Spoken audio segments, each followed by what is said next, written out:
না আজকে 7 জন নিরীহ নাবিককে এই মর্মান্তিক হত্যাকাণ্ডের পিছনে কি ষড়যন্ত্র রয়েছে এটা খুঁজে বের করার দাবিতেই আজকের এই শ্রমিক জমায়েত।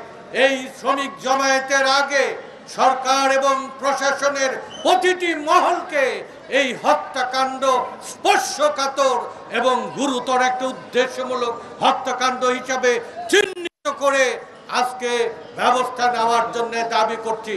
আমাদের এই নিরীহ নাবিক শ্রমিক ভাইদের জীবন দিয়ে আমরা বাংলাদেশকে আজকে সচল রাখার জন্য এদেশের শ্রমিকেরা এই রক্ত দিয়ে আমরা যে সভ্যতাকে সচল রাখি, দেশকে সচল রাখি, সেই দেশের কারিগর প্রশাসন ব্যবস্থার কাছে স্বনির্বন্ধ অনুরোধ এবং দাবি করব, এই ঘটনাটা শুধু শ্রমিক হত্যা বা শ্রমিকের কি ভয় দেখানোর আছে।